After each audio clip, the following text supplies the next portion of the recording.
Well, a question I'm asked a lot as I've spoken at various places or when I get phone calls from individuals who want to discuss this is, does it matter where the Israelites are? I mean, does it matter who they are? And my answer to that is yes, it makes a great deal of difference. The reason is God made a covenant with Abraham and through him to Isaac, Jacob, Joseph, and Ephraim, and Manasseh, and all the seed of Abraham, regarding future blessings and also many specific prophecies about their seed in the latter days. So unless you know where those tribes are, you can't possibly understand prophecy. And the other thing is, it's a tremendous boost to everyone's faith if you can see that God has kept his promises through history among nations, among individuals, and if you can see that God throughout all the millennia since the Bible was written has kept his word, it helps our faith to know that God will keep his word to us in our day and age. Well, also Genesis 49 contains prophecies about the roles and fates of the tribes of Israel in the latter days, and I do believe we are living in that latter day period. Since God does make those prophecies, to deny that the 10 tribes of Israel can be found in the latter days or that they exist actually contradicts the Word of God. Because God is on record that they will be here. And God gave a whole chapter giving us clues on how to find them. So it must be important to him that we do identify them. I believe my book, The Lost 10 Tribes of Israel Found, identifies those tribes of Israel and also traces them through history. But you don't have to take it on faith, quote unquote, is the expression you hear many times. I think my book provides the evidence that documents it. Several misconceptions exist about what happened to the house of Israel in 721 BC. Most people believe three things. A, that all the Israelites went into captivity. 2, that the 10 tribes opposed Assyria for about 3.5 years before Samaria fell, climaxing their fall. And C, that the 10 tribes became lost in history. All of those above statements are false, based on both secular and biblical evidence. I'll begin with a quote from Josephus, a Jewish historian from the 1st century A.D. In his book Antiquities of the Jews, he states, "There are but 2 tribes in Asia and Europe subject to the Romans. The 10 tribes are beyond Euphrates till now, and are an immense multitude, not even to be estimated by numbers."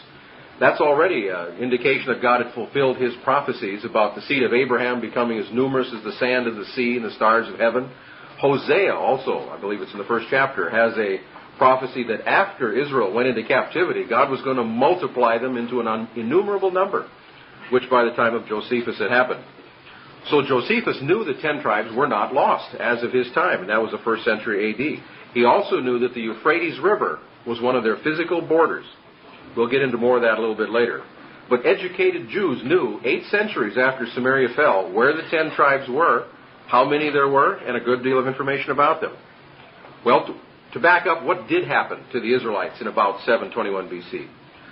And I'll quote a number of scriptures. You don't have to turn to them if you don't want, or just write them down. 2 Kings 17, 5-6 states that the king of Assyria came up throughout all the land of Israel and went up to Samaria and besieged it for 3 years, and carried Israel away and placed them in the cities of the Medes.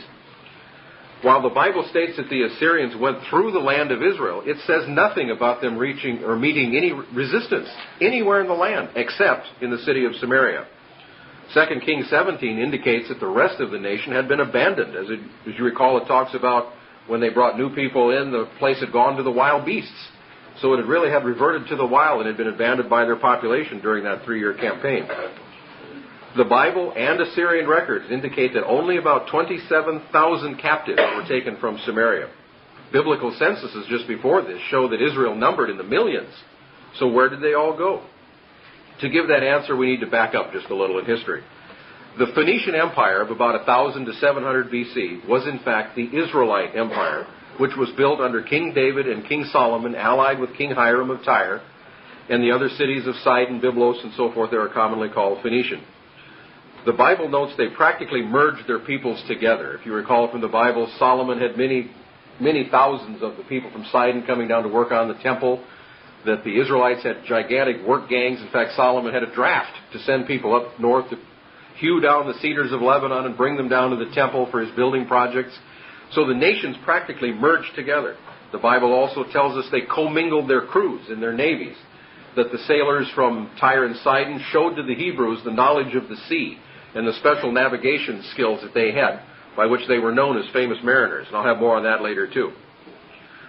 But history shows their golden age was only during the period that Israel was in the land, from about 1000 to 700 BC.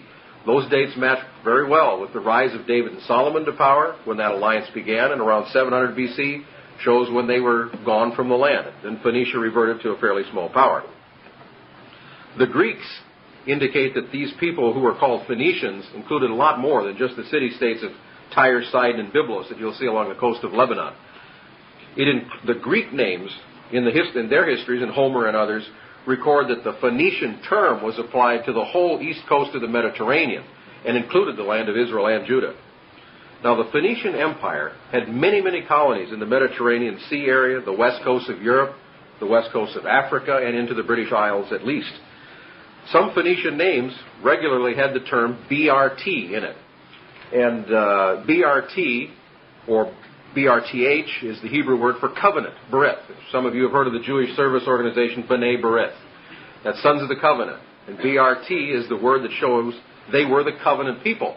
Well, the Phoenicians were not the covenant people, but the Israelites were. So the fact that BRT was a dominant thread that ran through their alliance shows that the covenant people were proclaiming who they were. Phoenicia had a colony in Britain, which included that BRT designator from about 1100 BC or before. Carthage was a Phoenician colony. They had BRT also on their coins. 1 Kings 10:24-25 says that Solomon had an international empire, and evidence confirms that the Israelite Phoenician Empire came to North America. Those of you who have read my book, and some of you have read Barry Fell's America BC or Saga America, confirm the evidence of this. You won't read it in the standard history textbooks. You have to know what journals to go to in the colleges and the rather arcane archaeological journals and so forth. But the evidence is there. It's just not being passed out to people. The Phoenician Baal worshippers had fairly large colonies in America. As Barry Fell's book points out, they had a large temple to Baal in New Hampshire that's called Mystery Hill. In fact, I've seen it on the Discovery Channel where it showed Barry Fell walking through the ruins of what was left. And frankly, there's not much left, because all you have is the basements of these buildings. Because when the American colonists came to New England, as they were building their cities and towns in New England, they needed building materials for streets and buildings. They found this complex of buildings. Brick buildings, it's on the New Hampshire-Massachusetts border, I think. They disassembled them, and they made their cobblestone streets out of these bricks.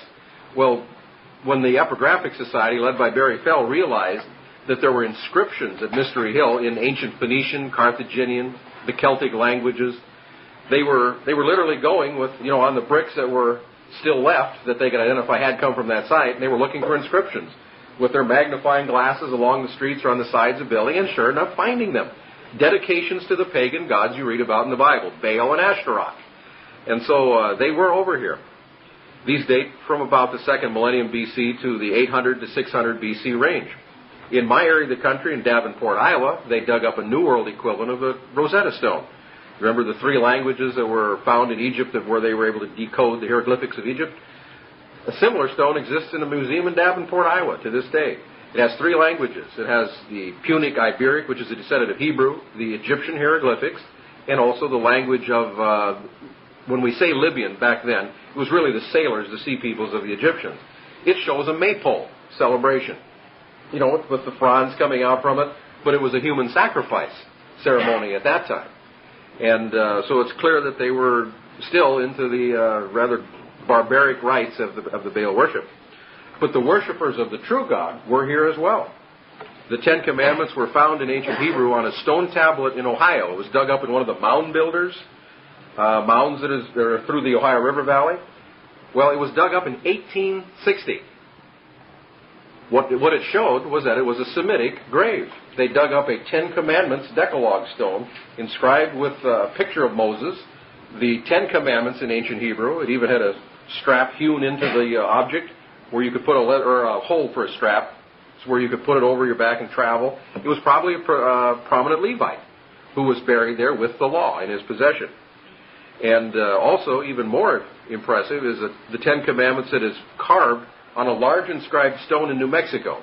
I saw it last October, and in fact, there's a picture of it on my website for my book that I'll give you at the end of it.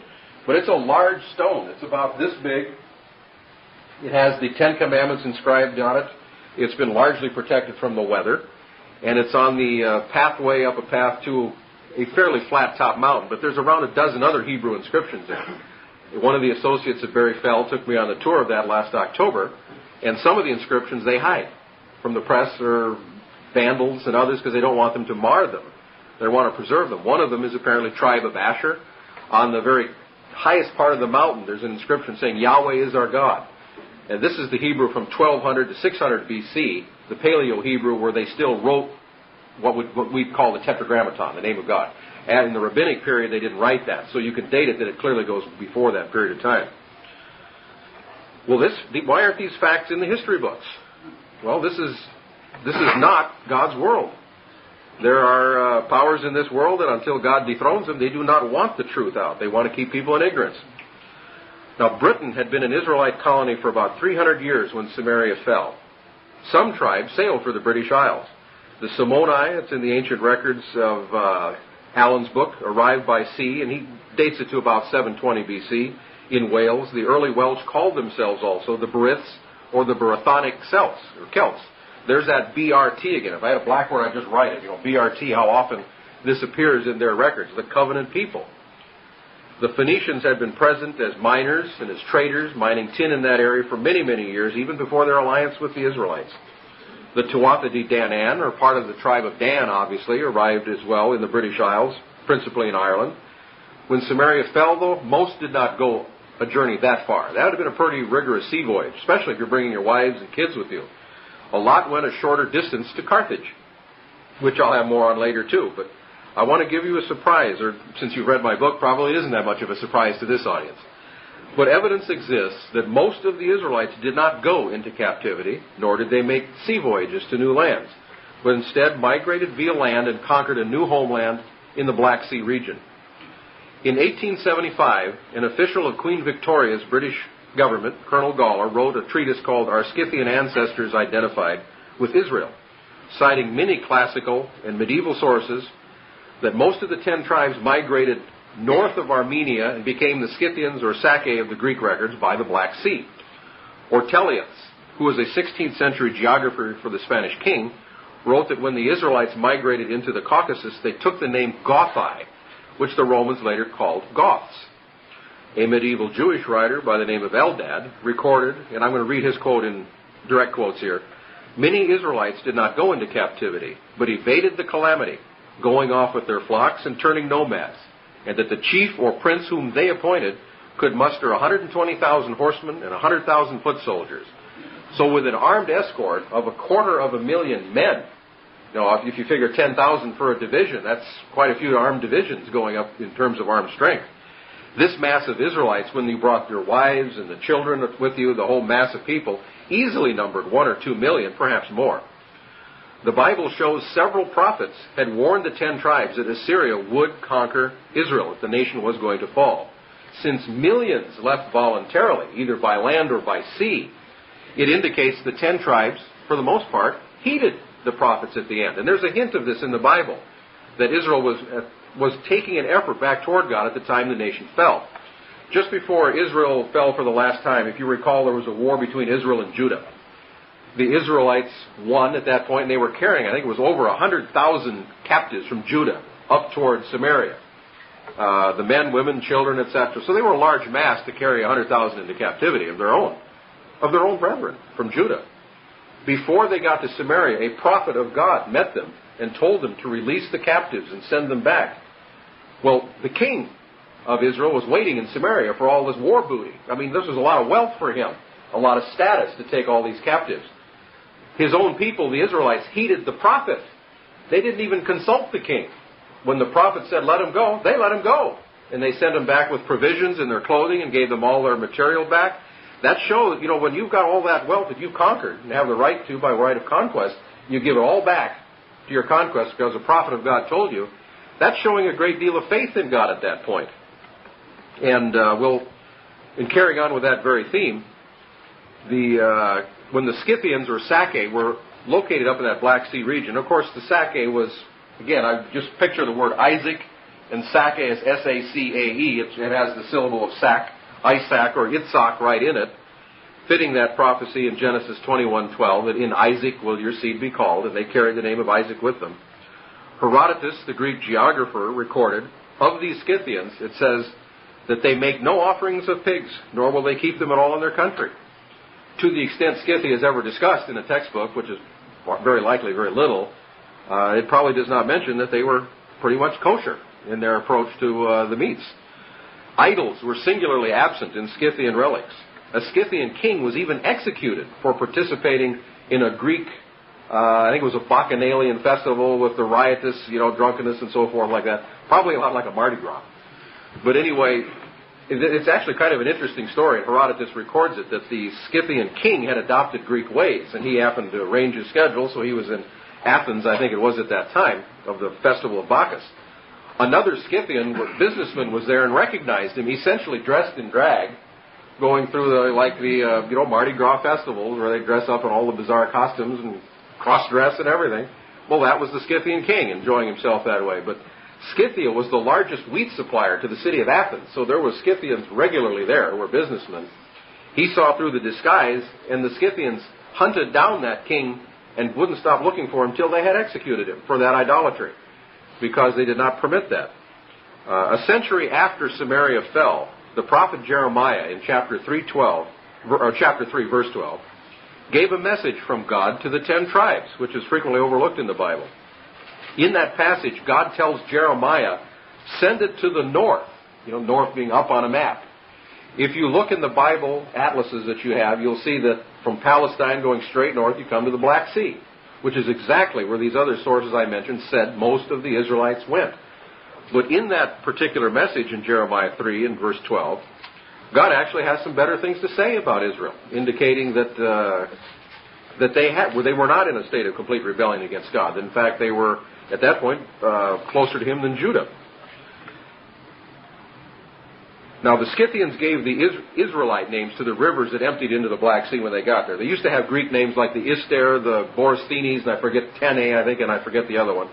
They gave it the names Danube, Dniester, Dnieper, and Don, all of them after the tribe of Dan, right after Israel got there. In about 624 BC, Scythia conquered all of Asia Minor, Mesopotamia. They passed through the area of Palestine, were at the borders of Egypt ready to invade when the Egyptian rulers gave them tribute to make them leave them alone. But Nineveh and the Assyrian Empire were effectively given the coup de grace as this. They ravaged the land of Mesopotamia. And you can see the revenge motive here, that Israel, who had been driven off its land, would love to come back and do payback to the Assyrian Empire, which they did. But the Scythians were very protective of the Jews in Judah, didn't harm them at all. This would have been during the reign of King Josiah, which is covered in the Bible. Now, you remember the reign of King Josiah? That was when, for some reason, Josiah was provoked into looking for the temple, and cleaning it out, looking for the law. What motivated him? Now, if those Israelites were pouring through the land by the hundreds of thousands in that area, of course it wouldn't have been the whole families, it would have just been the military at that point. But if the Israelites that we know from the records of Herodotus didn't eat pork, they wouldn't tolerate idols. One of the others said that they were jealous of God. When they went up there, they heeded the prophet and left. They probably got back to Palestine. Judah, our long-lost brothers here. And they obviously were keeping some of the laws of God, and the Jews said, huh? What do you mean, laws of God? The Scythians were probably shocked. Josiah was probably provoked by their presence and what they were saying into looking in the temple. Well, what is the law of God? I mean, he had to have a motive, and the Scythian presence gave him that motive.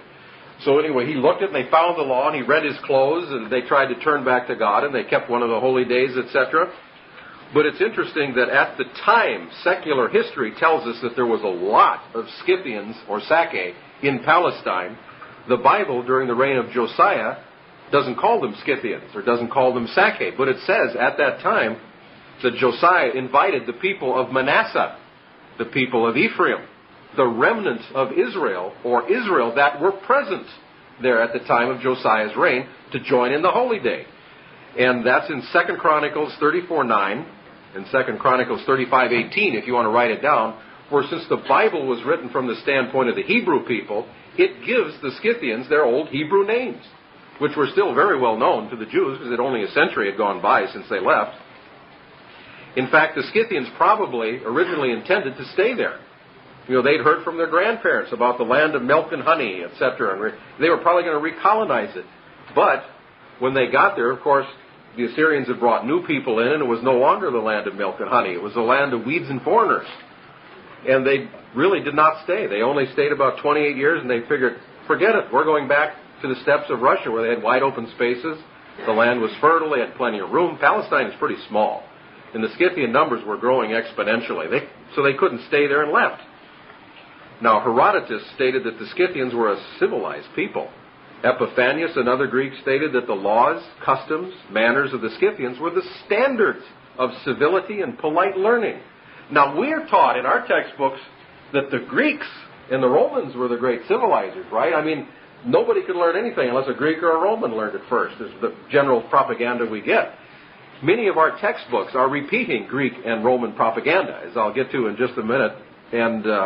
But this is an example where the Greeks themselves said that the Scythians were the standards of civilized behavior. Where do you think the Greeks got their civilization, or many of their civilized activities? From the Scythians. Paul, in Colossians 3:11, agrees. He draws a series of contrasts where he mentions the Scythians. Remember, he says that in Christ you're neither Jew nor Greek, bond nor free, barbarian or Scythian. So Paul himself was using Scythian as the exact opposite of a barbarian, holding them up as the standards of civility, just what the Greeks said. In 528 BC, Cyrus the Great of Persia, who I'm sure you've heard about, attacked the Scythians living near the Caspian and Aral Sea. Persia attacked a main tribe of the Sake called the Massa Gittai, which in my book I identify as Manasseh. Scythia was ruled at that time by a queen. Her name was Tamaris. Obviously, Tamar is one of the Davidic names. David had a daughter, Tamar. That name shows up among the roots of Judah. So, remember the promise that King David's seed would be ruling over, not Judah, but the 10 tribes of Israel? Here we have some of the Israelites being ruled over by a queen with a Davidic name, showing God had kept his promise. Now, this Queen Tamaris I discuss in my book was quite an old world version of the Iron Lady, Maggie Thatcher of Britain, who I always had a very high opinion of. But this queen was a tough lady, and when Cyrus the Great attacked, she warned him to stay out and told him he would get his fill of blood if he didn't leave. But they tried to keep the peace. Persia was the aggressor. The Scythians said, why don't you go back to your own place? We'll live in ours, and let's avoid all this bloodshed. Persia would have none of it. So they attacked. Queen Tamaris led her army against the Persians. Cyrus the Great lost his life. He was killed there. Most of his army was destroyed, which the Greeks record of this battle. The Massa Gittai utterly crushed the Persian Empire, and yet you hardly hear about them in any of the history books. We hear about the losers, the Assyrians who lost to the Scythians, the Persians who lost twice to the Scythians again. And King Darius, then of Persia, tried for some revenge in about 512 BC. He led an army, bigger one this time. They had more respect for Scythia now. He led an army of 700,000 over in the Black Sea region of the Scythians. He didn't try to fight those ones on the east anymore. He went over to the west side to see if they were a little softer. Well, they had different tactics, just like the Russians used against Napoleon or against Hitler. They just had scorched earth. They pulled back into the they filled in the wells behind them, gave nothing to the Persians. They extended their supply lines eventually too far, and it became untenable, and they all had to retreat. But the Persians lost 70,000 men in that particular engagement. Now, that's about what the United States lost in 14 years in Vietnam. And Persia lost that just in one campaign, lasting a few months. The one thing I do want to mention about this is the eagle was a common Scythian symbol and a clump of arrows being held in the talon of the eagle. Can you think of a modern country in the world that has its eagle crest with a clump of arrows as its war sign? The United States, which I identify as Manasseh, and that was the Massa Gittai of Scythia, had the same image. Now, Daniel's great image in Daniel 2 needs to be understood not as a prophecy about all the world empires. It's a prophecy about the Gentile world empires of Babylon, Greece, Persia, and Rome, because the Israelite empires frequently were as great as those Gentile empires and frequently defeated them, as we'll get into later.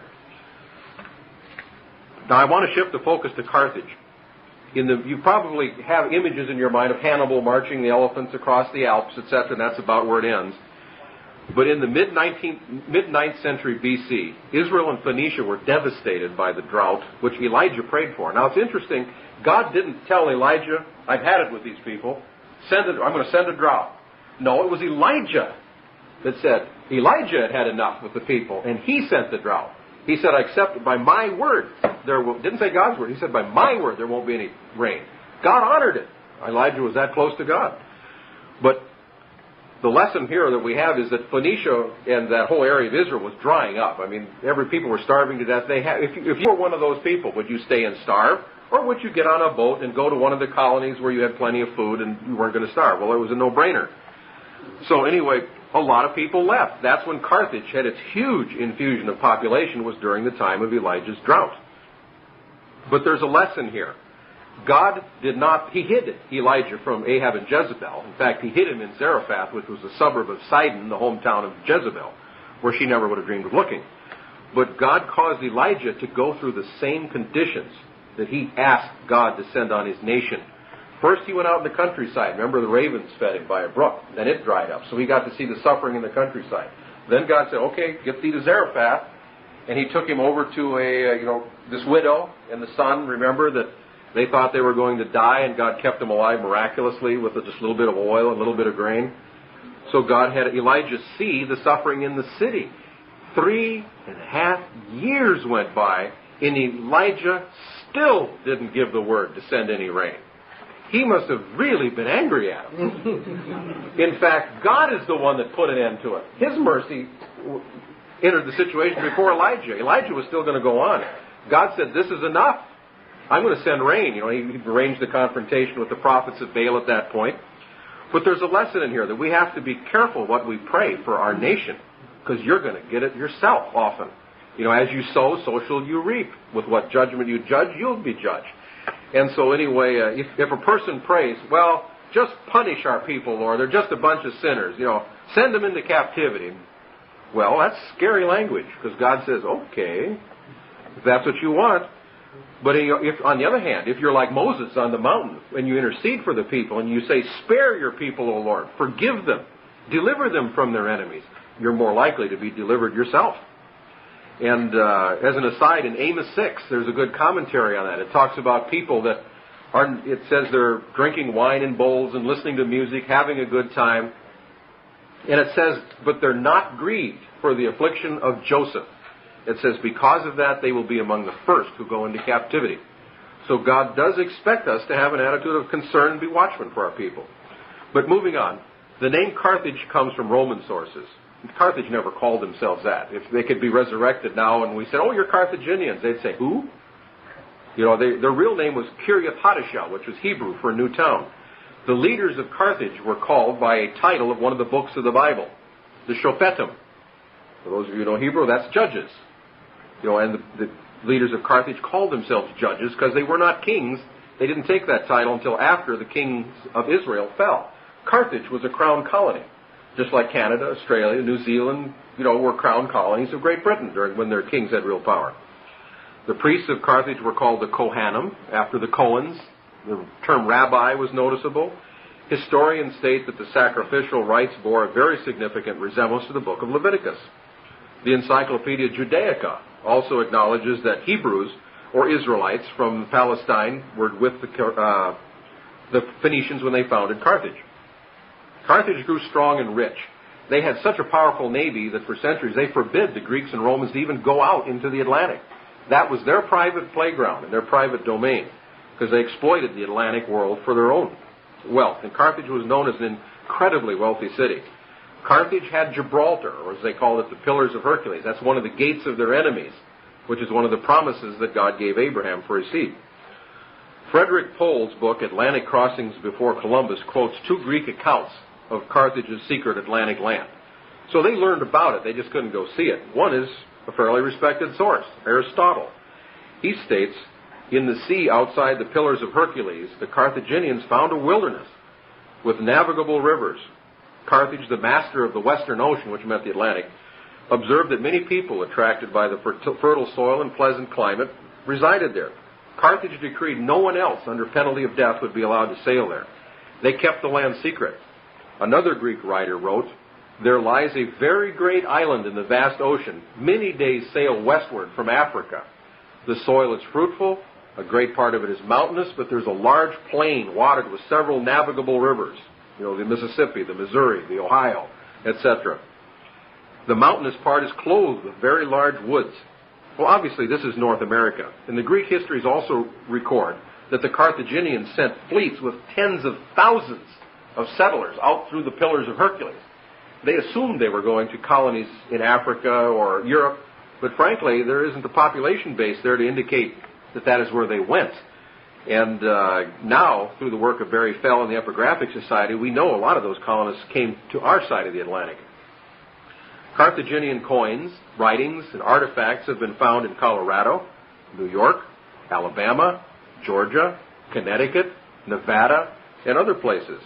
But why are these facts not in textbooks? Well, obviously it's being suppressed. We're in a Darwinian evolutionary society. They don't want anything out there that supports the Bible or gives credibility to it. They want to defend their God, natural selection. But the fact is, the Phoenicians and Carthaginians sailed the oceans for centuries. They knew the world was round about a millennium before the Greeks learned it.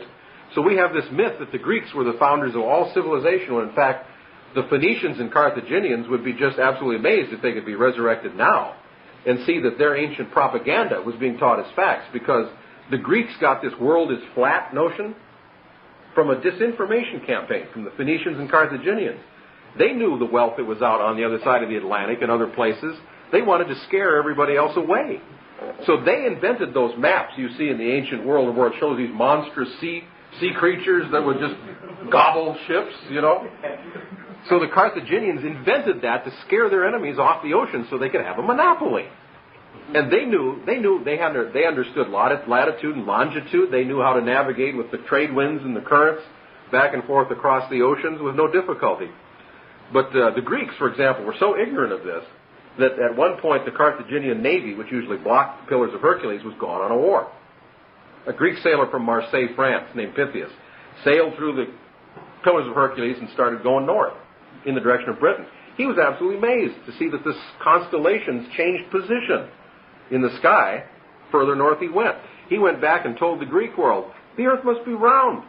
Or the positions of the stars is changing. It's like I'm sailing on a sphere going, They all laughed him to scorn and said, no, of course it's flat. And so that's where our great Greek civilization also was deceived by the Carthaginians. Well, Carthage did have an entire civilization here. Historians discuss two mysterious civilizations in ancient America. The Adena people, who inhabited the Ohio River Valley, they can identify from about 1000 BC onward. Now that's the time of King David and Solomon, when they were sending fleets across the ocean, until they merged with the Hopewell people around 300 to 200 BC.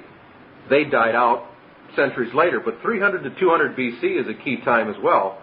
That's the time of the Punic Wars, when the Carthaginians were losing to the Romans and more of their people left for their colonial system as refugees.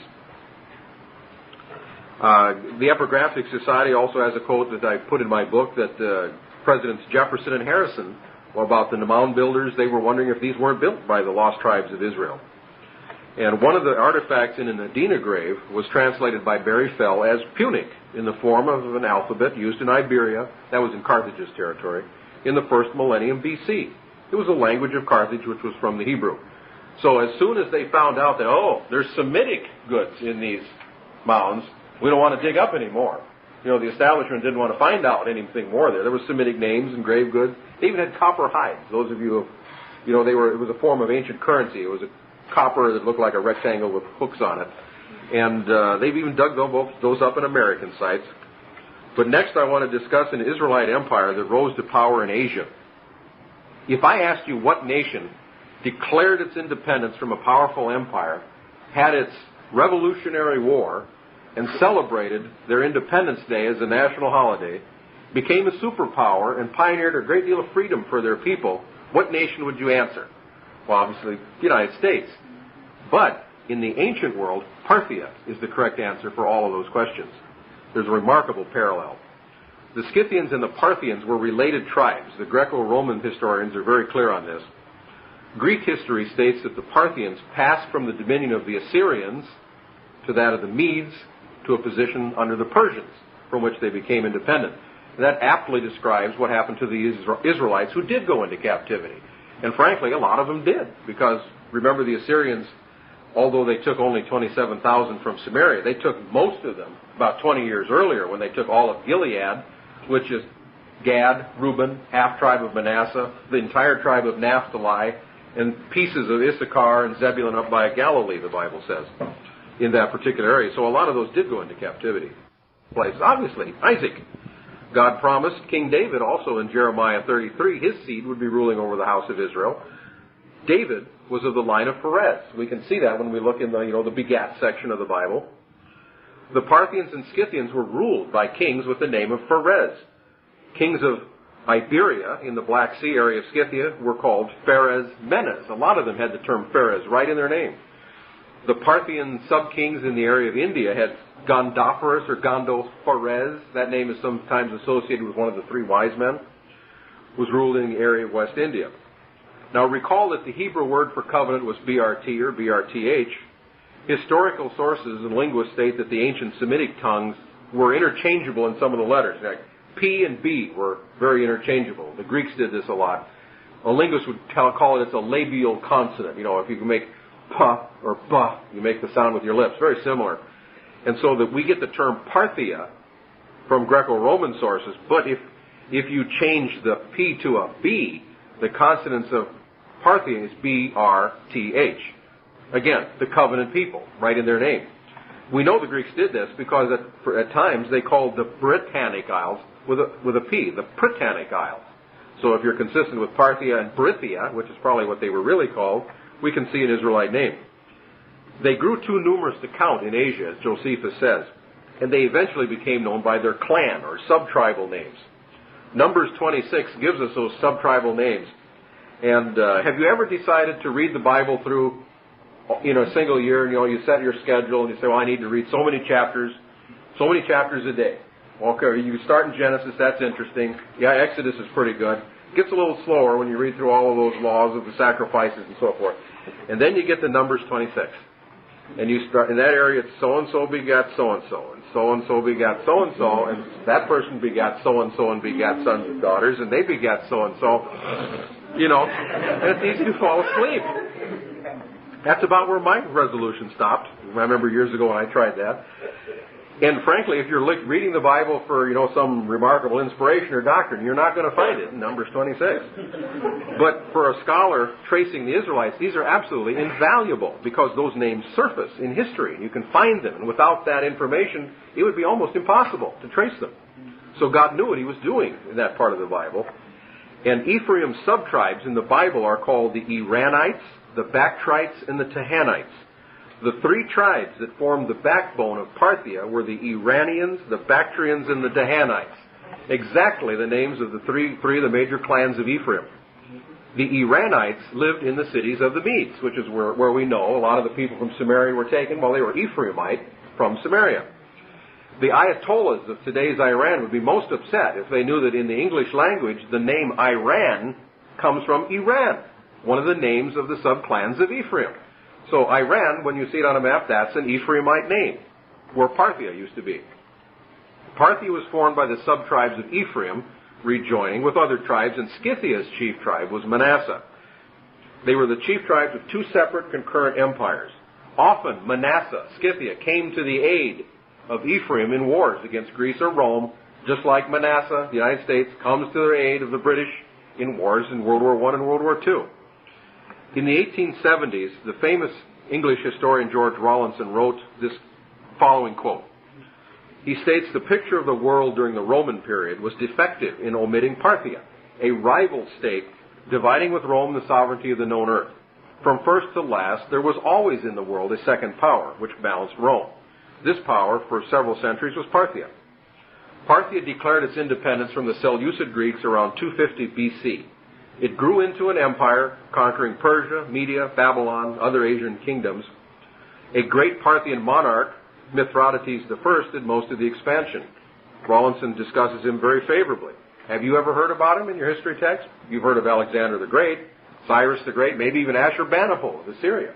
Mithridates I conquered as much as they did and built Parthia into a big empire, but you won't hear a word about him in a history text. He conquered most of known Asia at that time. Strabo, who lived just prior to Christ, a Roman historian, stated that the council of the Parthians consists of two groups. One, that of the kinsmen of the king, in other words, those with the royal blood, and the other, that of the wise men and the magi. Now, we heard that name before, wise men and magi, especially around Christmas time. The Parthian kings were elected by a joint vote of both bodies. The commoners didn't vote. But the kings were not automatically the first, the eldest son. They were elected by a joint vote of the nobility and the relatives of the king. But they always had to come from the royal house. Just the seed of David is what they were. But the bicameral election of the kings of Parthia is one of the best kept secrets in the ancient world. I mean, this predates the Magna Carta by a long time, millennium and a half. The Magi, who were Parthia's priests, were the sole inhabitants of many large towns, which they governed as they pleased. Well, where have we heard of that habit before and that custom? Remember in Joshua 21, the Levites were given in the Promised Land 48 independent cities that they could govern as they pleased. Parthia had the same custom for their hereditary priests. Many cities were self-governing. Greek cities and Jewish cities were allowed to self-govern themselves with very little interference from the national government. Boy, that sounds good. That's more freedom than we have in the United States now with a national government that basically tells you an awful lot now through executive agencies. But today we learn history from a Greco-Roman view and ignore the history of Israel's much more enlightened empires. In 140 BC, some of the Scythian tribes moved down from the area of the Caspian and Aral Sea and became part of Parthia. One of them was the Naphtalites, obviously the tribe of Naphtali. The most prominent tribe was the Massa Gittai that had defeated Cyrus the Great. These were people that were in Gilead that had originally gone captive. When Assyria fell, they moved up and escaped into Russia. Now they were coming back and rejoining the rest of what was Israel. The western Scythians by the Black Sea were still independent. I'm going to give you some information about the Parthian-Roman wars, because frankly, they're a very fascinating period of time. We have this image, in Hollywood cinemas and in history books, that Rome was the great conqueror. No one could resist Rome's will. Well, that's not true. Rome was at one point ruled by a triumvirate of Caesar, Pompey, and Crassus. Crassus invaded Parthia, which was the first of many wars of aggression by Rome against Parthia.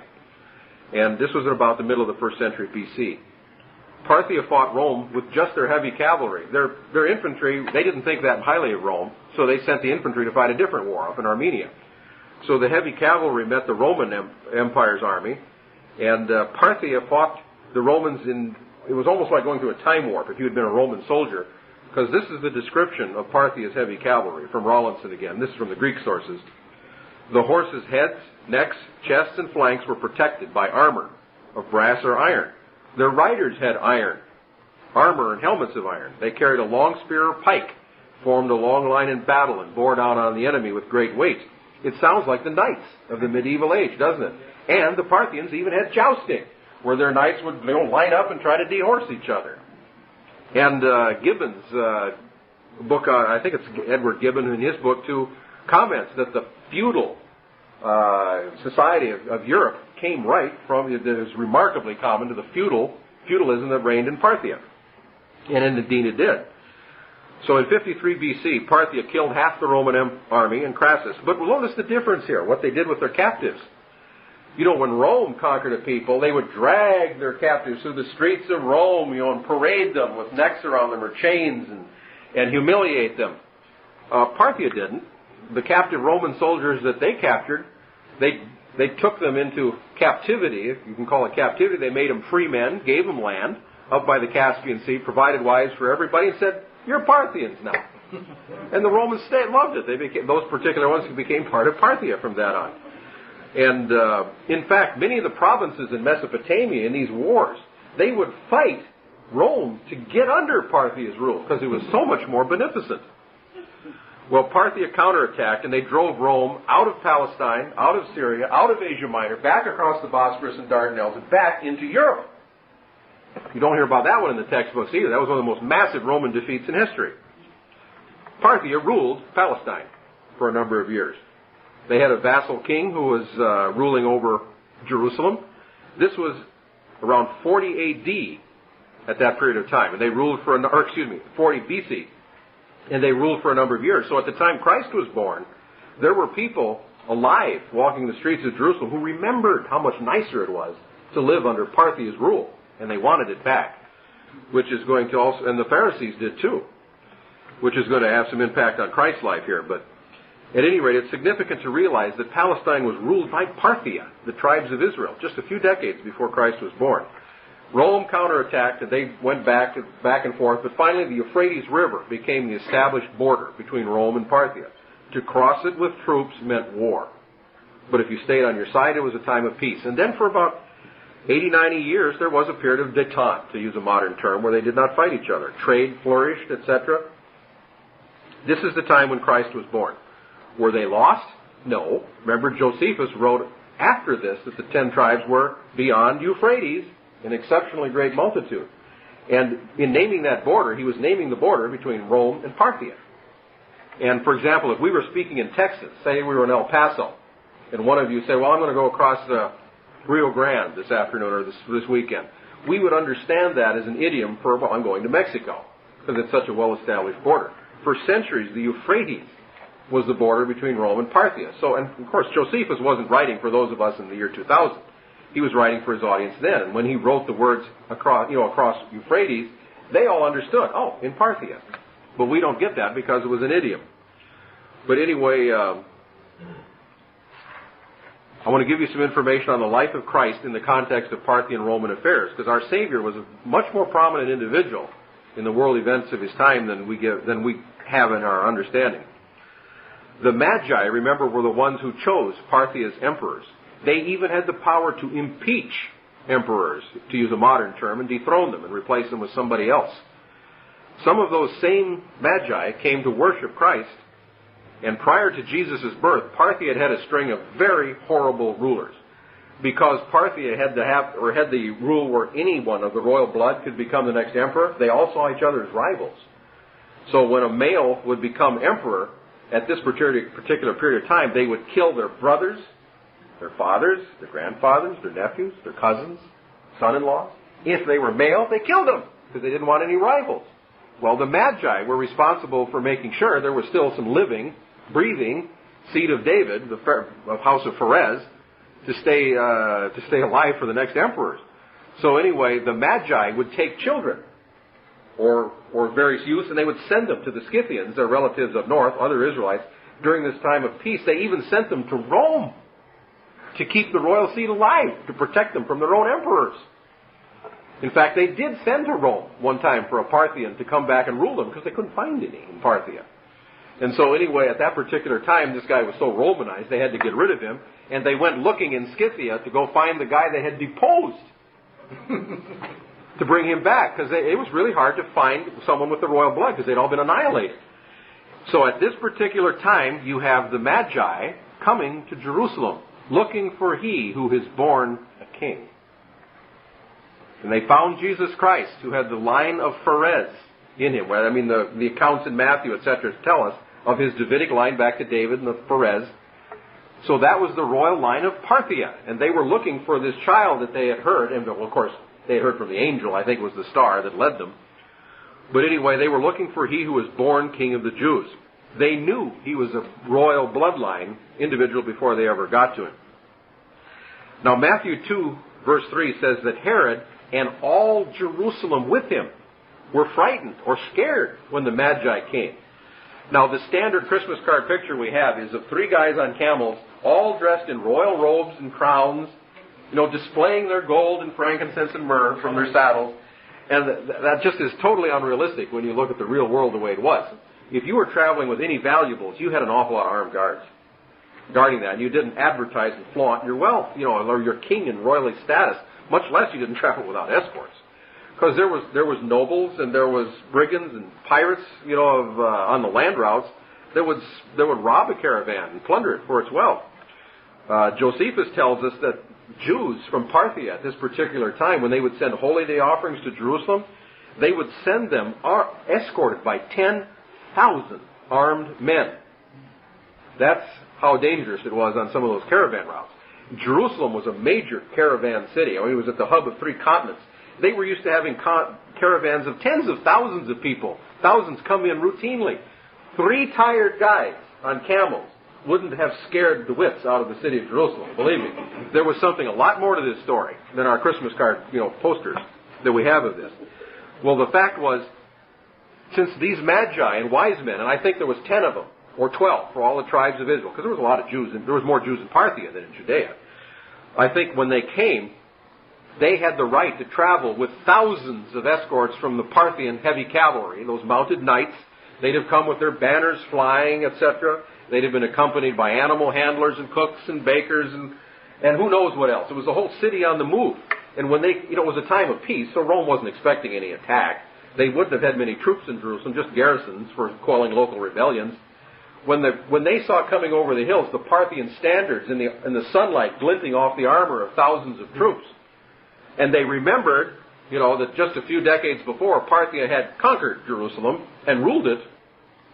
When Herod, met the wise men, Herod was a very wicked king. Remember, he killed the children, of under a certain year of age because he wanted to get rid of Christ, and he was a vicious man when you read about him in secular history. Yet he received those magi with utter deference. When the magi came into him, probably escorted by a number of their soldiers, Herod, I think, was expecting terms of surrender. And instead, he heard them asking for help in finding a child.